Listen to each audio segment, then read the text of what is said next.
Bonjour à toi, j'espère que tu vas bien aujourd'hui. Je suis très contente de te retrouver pour ce nouvel épisode de la semaine. Avant de commencer, j'aimerais célébrer avec toi le 5e épisode qu'on a posté ici et je suis très heureuse d'avoir entamé ce processus de régularité. Ça faisait 3 ans que je n'avais pas créé autant et laisse-moi te dire que chacun des milestones que j'atteins, je les célèbre.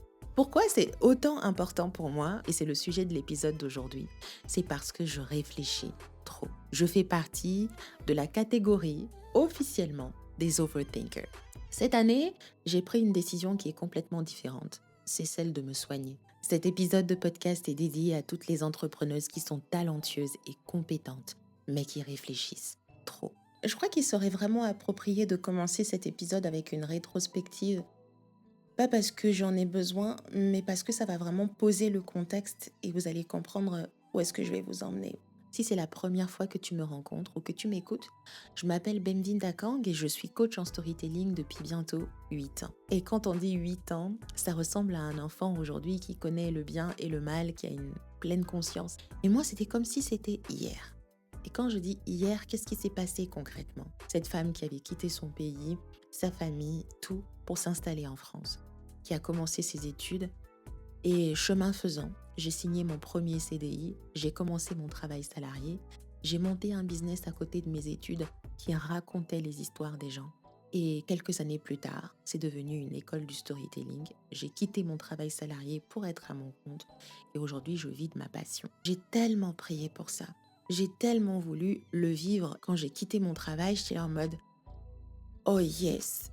Maintenant, ce qu'il faut, c'est juste doubler la mise, c'est juste appuyer sur une espèce de bouton magique pour y arriver. Le truc, c'est qu'on n'en parle pas assez en business. La personne que tu étais, qui t'a amené à un certain niveau, n'est certainement pas celle qui va t'emmener à un prochain niveau. Il y a vraiment cette espèce de vague, cette espèce de parcours dans l'entrepreneuriat qui est la mort et la renaissance. Et en 2022, c'était mon cas. Je devais mourir. Et ce que j'ai fait, c'est que je me suis concentrée sur les compétences que je dois avoir pour construire un accompagnement de qualité, pour attirer plus de clientes. J'ai appris à vendre, j'ai appris à coacher, à écouter mes clientes et à avoir un accompagnement de qualité. En 2023, contre toute attente, je suis allée vivre à Kinshasa. Et c'était vraiment pas prévu. De base, j'accompagnais ma mère tout simplement. J'allais prendre peut-être un mois ou deux de vacances. De toutes les façons, je voulais expérimenter cette liberté finalement qu'on a lorsqu'on entreprend en ligne, travailler de partout.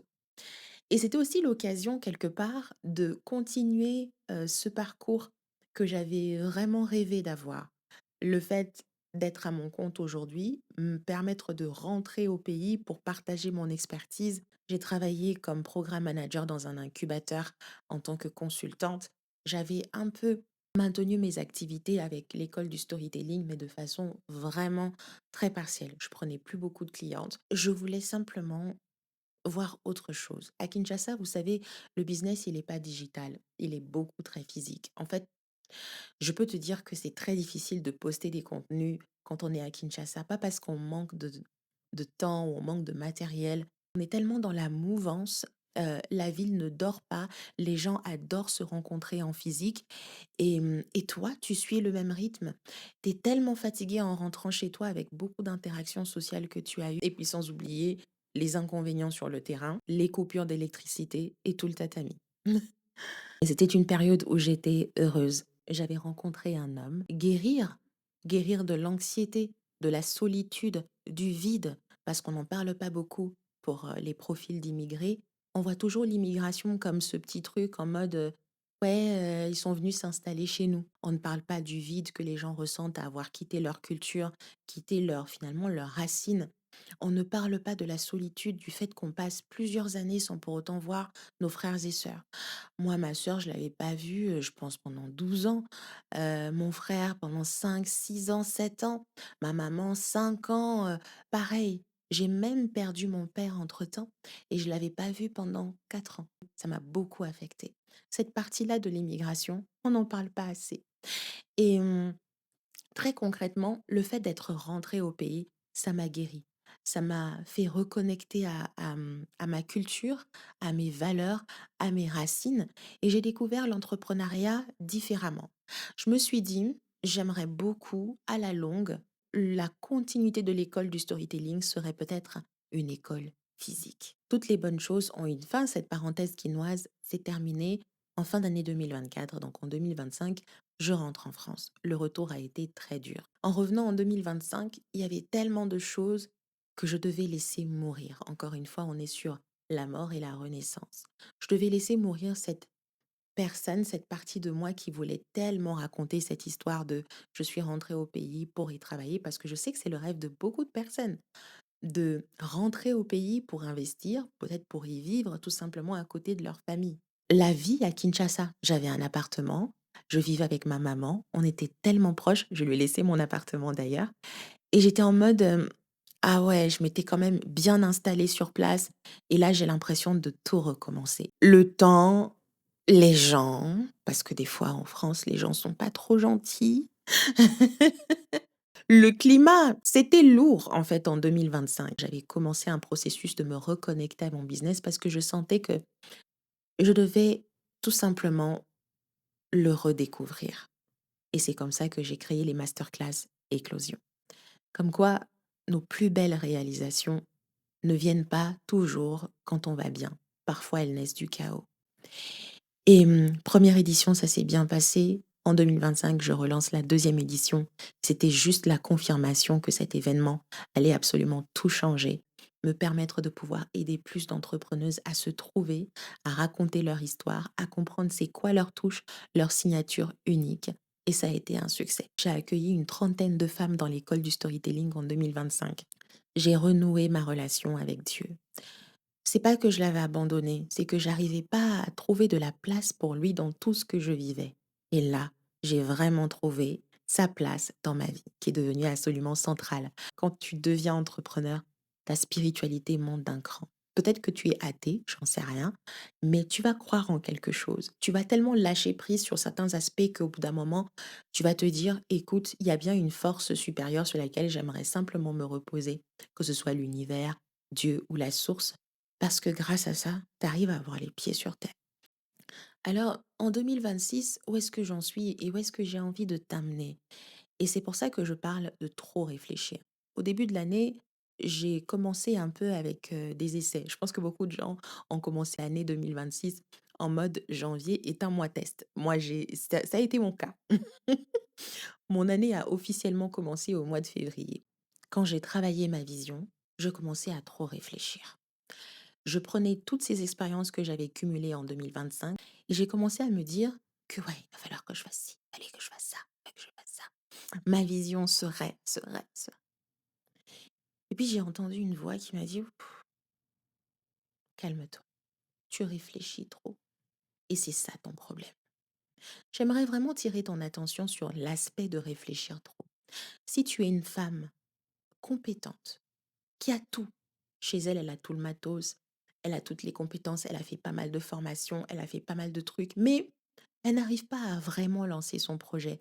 Elle n'arrive pas vraiment à faire décoller son business. Ou alors, elle n'arrive tout simplement pas à trouver ce qui lui convient. Écoute-moi bien. Le fait de trop réfléchir, tu t'as confiance en toi. On dit souvent que les femmes intelligentes, les femmes hyper compétentes ont toutes les cartes en main. C'est peut-être vrai dans un sens, mais dans la réalité, c'est pas vrai. On réfléchit beaucoup trop. Le cerveau a tendance à tourner en boucle et intellectualiser tout. Des recherches en psychologie cognitive montrent très clairement que des personnes à haut potentiel sont plus enclines à l'overthinking. On réfléchit tellement qu'on est paralysé. Comment je vais faire? Comment je vais organiser ça? Il faut que ce soit nickel avant que je lance. Finalement, il faut que je me sente prête. Il faut vraiment que le concept soit. On s'en fout de ton concept. C'est pas ça l'entrepreneuriat. L'entrepreneuriat, c'est avoir l'idée, sortir ses doigts du cul et se lancer, tester, échouer, y aller jusqu'à trouver le bon chemin. Et quand on reste tout le temps dans sa tête, quand on reste tout le temps en train de réfléchir à oui, il me faut une stratégie, il me faut, on n'expérimente pas. Votre concurrent a déjà posté 20 vidéos et commence à être visible. Votre concurrent a déjà booké une cliente et vous, vous êtes toujours dans les réflexions. Le moindre échec fait qu'aujourd'hui, tes émotions sont toujours en train de vaciller. Et moi, réguler mon système nerveux, c'est l'un des plus gros challenges de ma vie d'overthinker. Et c'est pour ça que je dis que je me soigne, parce que j'ai passé beaucoup de temps à réfléchir. J'ai envie de revenir dans le podcast, comment je fais. J'ai même changé de nom du podcast comme pour me donner l'illusion d'avancer et de revenir. Mais pour revenir avec les mots qui comptent, ça m'a pris beaucoup de temps. J'ai continué à me cacher parce que je continuais à réfléchir. Je dois tourner mes épisodes. Est-ce que je dois aller sur YouTube? Et le fait de penser même à être sur YouTube, j'avoue que ça me faisait très peur. J'avais la flemme. Ça me prend beaucoup trop de temps à installer le setup, à faire ceci. Et pourtant, j'avais tout. Micro professionnel, je l'avais. Caméra, je l'ai. Lumière, j'ai acheté. Pourquoi tu te lances pas? Je réfléchis. Trop réfléchir te fait perdre du temps. Du temps pour toi, de l'énergie, de la confiance en toi. Et c'est pour ça que à chaque fois, je vois mes clientes qui sont tout le temps paralysées par ouais, mais je sais pas toujours communiquer, je sais toujours pas, je cherche mes mots-clés. Les mots-clés, c'est quoi? Vous n'êtes pas professionnel de la communication, mais vous cherchez des mots-clés. Pourquoi faire? Si je te disais liberté, travail, fraternité, tu saurais en faire quelque chose? Non. Toujours en train de trouver des excuses. Des excuses pour rester dans notre zone de confort qui est finalement la réflexion. Des excuses pour procrastiner ces projets, ces rêves qui sont à notre portée. Ces excuses pour juste dire à Dieu, fuck up, je vais pas multiplier tes dons, je vais pas les honorer, je vais rien faire. C'est à un moment donné, étant dans cette quête, je me suis rendu compte que si aujourd'hui je devais mourir parce qu'on n'a aucune garantie que demain je serai vivante, bah, qu'est-ce que je ferais? Est-ce que je partirais avec des regrets de ne pas m'être lancée, de ne pas être allée all-in dans mes projets, d'avoir fait des choses? Ou est-ce que je laisserais un souvenir aux personnes autour de moi qui m'ont connue, à ma communauté qui m'a connue et qui va se dire, c'était une femme très inspirante, c'est une femme qui m'a poussée à faire ci, c'est une femme qui m'a permis à apprendre à vendre sans pour autant m'excuser, avec authenticité et simplicité. C'était une femme qui a fait en sorte que mes idées deviennent concrètes et que j'aille chercher mon blé. Je préfère la deuxième option. C'est pour ça que moi, la team Overthinker, cette année, I can't do this anymore. Et c'est même la raison pour laquelle l'événement éclosion de cette année, le premier de cette année, a changé d'énergie. Comment quitter le stade de trop réfléchir pour devenir cette personne qui va aller chercher ce qu'elle veut? Et c'est ça que je veux pour éclosion. Quand on parle d'overthinking, dans la psychologie, on parle de rumination mentale. Le fait de ruminer tout le temps, de ressasser certaines choses, de trop réfléchir, va créer une paralysie décisionnelle. Le cerveau va chercher une certitude avant d'agir. Sauf que la certitude, elle n'existe pas, parce qu'on ne peut pas lire le futur. Et donc, comme il n'a pas de certitude, il va recommencer. Donc, on est sur une boucle où on cherche la certitude qui n'existe pas. Et finalement, on revient à la recherche de la certitude jusqu'à ce qu'on espère la trouver alors qu'elle n'existe pas. C'est une boucle sans fin et on peut rester là dans l'incertitude, dans la réflexion pendant des années. Beaucoup trop écrire dans un carnet, mettre des notes par-ci par-là de ses idées, ça ne vaut absolument rien. Beaucoup trop penser n'apporte aucune clarté. Au contraire, ça va retarder l'action. Au contraire, ça va augmenter ton stress et petit à petit te faire perdre confiance en toi. Donc pour t'en sortir, il faut que tu commences à comprendre c'est quoi ton pattern. C'est quoi le schéma qui n'arrête pas de se répéter quand tu es sur le point de prendre une décision. Chez moi, par exemple, je sais que l'overthinking se passe à 4 niveaux. Le premier niveau, c'est le besoin de contrôle. Avant, je voulais vraiment agir quand tout serait clair. Je me donne une mission, un travail, un job description, c'est pas clair pour moi, je vais rien faire. C'est tout. Et c'est pas mauvais. Le problème, c'est que ça met souvent les travaux en retard. Pendant que ton boss attend les livrables, toi, tu as pris beaucoup plus de temps à comprendre d'abord, peut-être même à te gêner de lui poser la question pour que ce soit beaucoup plus clair pour toi. Et vous avez déjà perdu un temps fou. Ton désir de bien faire, finalement, est mal interprété. Une personne qui n'est pas réactive, une personne qui réfléchit trop. Le deuxième pattern chez moi, c'est la peur de l'erreur. Voilà, j'ai peur que ce soit un échec. Quand on est perfectionniste et qu'on veut vraiment faire les choses avec créativité parce qu'on adore ça, parce qu'on kiffe, vraiment, il n'y a pas de mal à ça. Mais quand on est perfectionniste parce qu'on évite à tout prix d'échouer et qu'il faut que ce soit parfait, ça devient un problème. Et ça a été moi. J'arrivais pas à lancer ma chaîne YouTube à cause de ça. Les gens attendent un certain niveau de ma part pour raconter des histoires. Qu'est-ce que ce sera? Et si je n'arrive pas à les satisfaire? Et si je fais les choses de façon très amateur? Comment ça va paraître? Qui est-ce que je vais devenir? Qu'est-ce qu'on dira de moi? Et donc cette histoire de «j'ai peur d'échouer» me paralyse et donc ça fait des années que j'ai lancé cette chaîne YouTube n'est pas nouvelle, hein. C'est depuis 2021 quand j'ai quitté mon travail salarié que j'avais lancé cette chaîne. Si j'avais persisté, je serais déjà bien loin aujourd'hui. Et pourtant, je me suis laissée paralyser par les réflexions, paralysée par la peur, paralysée par la peur d'être face caméra, mais aussi que dira-t-on si mes histoires ne touchent pas? Qu'est-ce que j'en sais? Le troisième pattern chez moi, c'est vraiment le fait de fusionner mon identité à mon travail. Je vous assure que moi, c'était devenu très maladif. Quand ça ne marche pas, je me remets totalement en question.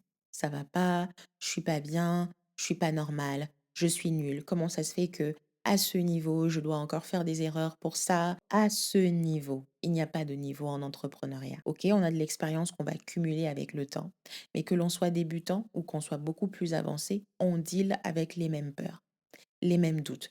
Peut-être sur d'autres thématiques, sur d'autres champs, hein, mais on a toujours les mêmes doutes. Et 80% du temps, on ne sait pas ce qu'on fait. On teste et on y va. Je suis toujours en surcharge mentale. J'ai toujours 36 000 choses à faire dans la journée, ce qui fait que mon cerveau est toujours en boucle sur certaines choses, même quand je fais une to-do list. Je dois faire ma compta, je dois faire mon post, je dois planifier mes stories, je dois faire ceci, je dois faire cela, je dois faire cela. Et au final, je ne sais plus prioriser et à la fin de la journée, je ne fais rien parce que ça m'a fatiguée d'y penser. C'est un mécanisme de protection que mon cerveau m'offre parce qu'au final, vu qu'il ne voit pas l'issue dans tout ça, il ne veut pas que j'aille à la dérive. Et parfois, j'entends même malade. Ça veut dire que je commence à faire de la fièvre parce que je suis tellement pas bien. Pour certaines personnes, ça peut être aussi, je dois me former, je dois lancer mon projet, mais je réfléchis tellement au concept. Ça peut être aussi au moment où vous devez investir dans une formation, dans un coaching, dans un accompagnement ou simplement mettre de l'argent de côté pour investir dans votre projet. C'est là que votre cerveau va tourner en boucle en se disant: «Et si cette formation ne m'allait pas? Et si, finalement mon projet échouait et qu'au final je perds de l'argent?» Et comme vous n'avez pas de certitude, votre cerveau va vous revenir toujours à la même boucle. Donc je continue d'abord à réfléchir: «Je ne suis pas prête». Spoiler, ça n'arrivera jamais. À un moment donné, il faut y aller. Il faut dire: «Écoute, là, moi, je suis investie dans mon projet. J'ai confiance en cette personne. J'ai confiance en ses compétences. Ce qu'elle donne aujourd'hui, ça fait sens pour moi. Sa méthode, ça fait sens pour moi». Et je crois que c'est vraiment une personne qui m'aide à me sentir bien à chaque fois que je l'écoute. C'est une personne qui semble avoir vraiment les réponses à mes questions. Je vais prendre un call avec elle pour lui exposer mon problème, poser des questions pour me rassurer. Ça, c'est déjà l'action. Alors que quand je reste spectatrice, je vais attendre quand je me sentirai prêt. Ça n'aide pas. L'incertitude, qui va rechercher la certitude, qui finalement n'existe pas. Et tu reviens à la même boucle qui est l'incertitude. Et tu fais ça comme un hamster qui continue encore et encore, encore et encore. Des années, tu es toujours au même point. Tu es toujours en train de penser à ton projet, mais tu n'avances pas vraiment. Après ça, tu commences à te détourner du vrai travail. Tu vas écouter d'abord un podcast. Tu vas aller regarder ou acheter des formations qui n'ont rien à voir avec ton réel besoin. Est-ce que tu penses que c'est ça qu'il te faut? Mais c'est pas vrai. Je me rappellerai toujours dans un appel clarté d'éclosion, il y avait une nana qui me disait: «Mais moi, mon grand rêve, c'est vraiment de vivre de l'écriture». Je lui dis: «Ah, c'est cool, il y a Substack». Tu vois? Elle me dit: «C'est quoi Substack?» Elle va aller regarder, on regarde vite fait pendant le call et elle me dit: «Ouais, mais en même temps, je me dis qu'il faudrait que je sois conseillère en orient». J'ai dit: «Ouh, c'est quoi ton projet?» C'est quoi ton projet? Dis, c'est quand même incroyable à quel point la chose pour laquelle tu dois consacrer du temps, ta passion, te former, t'améliorer dans des techniques d'écriture, tu ne le fais pas pour aller ailleurs parce que tu trouves que c'est beaucoup plus sécurisant. Entre-temps, tu perds le temps parce que rien n'est garanti, hein. On ne sait pas si demain tu seras vivante. On ne sait pas si demain, de toutes les façons, ton histoire là dans laquelle tu investis, ça va vraiment t'aider. Tu n'es sûr de rien, mais tu ne veux pas te donner la chance d'expérimenter quelque chose parce que tu es paralysé par l'échec. Parce que tu es paralysé par le fait de «et si?» c'était une illusion. Mais tu n'en sais rien. Tu essayes de contrôler, de micromanager l'avenir alors que tu n'as aucune garantie, tu n'as aucune donnée. Tu n'es pas Dieu. Cette année 2026, vous devez sortir de cette boucle. Et c'est pour ça que je vous invite à Éclosion. Éclosion, c'est vraiment l'endroit où tout commence. C'est vraiment l'espace où vous allez signer finalement, votre éclosion. En fait, c'est le terme qu'il faut. J'arrête de procrastiner, j'arrête de ruminer, j'arrête de tourner en boucle et je vais aller fixer la femme que je veux devenir. Qu'est-ce que je dois faire pour y arriver? Quel est le plan d'action exact qui va m'emmener à construire mon autorité, me redonner confiance en puisant dans mon histoire et finalement me vendre avec des outils marketing? Vous pouvez avoir le plus beau concept du monde, vous pouvez avoir le plus beau projet du monde. Si personne ne vous connaît, si personne ne sait qu'il existe, vous ne le vendrez jamais. La vérité, c'est qu'on ne supprime pas l'overthinking. C'est toujours présent. Mais par contre, vous pouvez en guérir. Et comment on guérit de ça? On désactive le processus de trop réfléchir par l'action. Au bout d'un moment, il faut faire la différence entre la stratégie et l'opérationnel. Il y a un moment pour tout, un moment pour penser la stratégie et un moment pour l'exécuter. Tout ce que tu écris dans tes notes, c'est très bien. Quand est-ce que tu les mets en application? C'est ce temps que tu devrais te réserver aujourd'hui. La méthode anti-overthinking est assez simple. Tu passes 70% du temps à passer à l'action et 30% à réfléchir. Dès que tu as une idée, tu la notes. Ensuite, tu prends une décision. J'ai une idée pour faire, je ne sais pas, un épisode de podcast ou simplement un post sur Instagram. J'ai envie de parler de ça. OK? La question que tu te poses, c'est quelle est la manière la plus simple pour moi de traiter ce sujet? Je vais faire un carrousel. OK. Go pour le carrousel. Sinon après ce serait: «Oui mais bon quand même je voulais que ce soit un réel parce que du coup on nous dit qu'il faudrait créer une connexion visuelle avec notre public et donc». Tu aucune certitude que si tu le faisais en carrousel ou en réel ça marcherait mieux. Tu peux même le recycler plus tard en réel si tu le souhaites. Mais là, c'est juste quelle est la solution la plus simple, la plus facile, là maintenant pour passer à l'action? Go there. Si tu réfléchis trop, si tu es une femme qui est capable, qui est compétente, qui est intelligente, mais qui se retrouve toujours bloquée pour passer à l'action parce qu'elle veut être sûre que les choses se passeront bien. Si tu fais partie des femmes incroyables qui ont vraiment des choses à donner aux autres, mais à chaque fois qu'elle devrait parler de son travail, elle se retrouve bloquée, elle n'a pas les mots, elle ne sait pas comment s'y prendre et elle se pose des questions de savoir mais finalement est-ce que mon truc là, ça n'intéresse personne. Si tu es une femme intelligente, brillante, avec une méthode unique, et tu te dis, mais j'ai envie que cette idée, elle soit accueillie, mais qu'en plus, j'arrive à la vendre sans pour autant avoir l'impression de forcer. Si tu es une femme qui en a fini avec le fait de trop réfléchir et qui veut simplement passer à l'action, viens à Éclosion. Cette première édition de l'année va absolument tout changer pour toi. Pendant 4 jours, on va travailler ensemble sur ton projet pour que tu puisses mieux te positionner, travailler sur ta marque personnelle pour qu'elle devienne ton moneymaker et après, comment tu racontes ton histoire. On est beaucoup plus sur des stratégies de micro-storytelling en 2026 qui soutiennent ta vente parce que le storytelling est un outil qui peut vraiment se glisser sur les deux parties. Marketing, c'est pour rendre tes argumentaires de vente, ton univers de marque, ta personnalité, ta marque personnelle attirante. Et ton commercial, c'est toute cette partie où tu vas aller chercher tes clients avec des mots qu'il faut, une présentation qui t'introduit et qui te met à l'aise, mais aussi des argumentaires de vente de ton offre qui finalement ne sonnent pas comme quelque chose de trop prévu, mais quelque chose de naturel parce que ça vient de toi. Si tu fais partie des femmes qui font beaucoup de choses à la fois et aujourd'hui cherchent un fil rouge, un fil conducteur pour que ce soit clair et qu'elle arrive tout simplement à commencer, viens à Éclosion. D'ailleurs, j'ai invité ma cliente Danielle avec qui je viens de très loin. Je me rappellerai toujours quand elle est rentrée, elle m'a dit j'ai perdu ma voix et qu'au final, on est arrivé à cette version d'elle qui est passée de je vais créer du contenu pour créer, j'essaie de me mettre juste dans le dynamisme, l'illusion de faire des choses, à mon expérience, elle se trouve dans le marketing du luxe, l'expérience client et également la posture du dirigeant et je vais aller chercher mes clients. Prenez soin de vous, les chéris.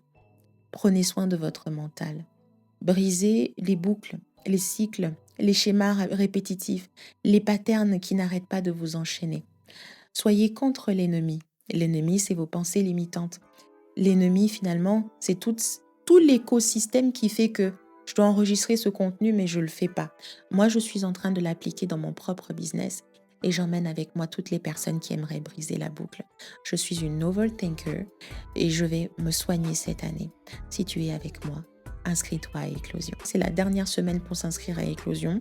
Donc, à partir du mardi 3 mars jusqu'au vendredi 6 mars, on est ensemble et on bosse dessus. Et voilà, je te laisse toutes les informations en descriptif de cet épisode et je t'attends, mais chaudement, pour la première édition de cette année. On se retrouve la semaine prochaine, même rendez-vous, même endroit, même voix, dans les mots qui comptent.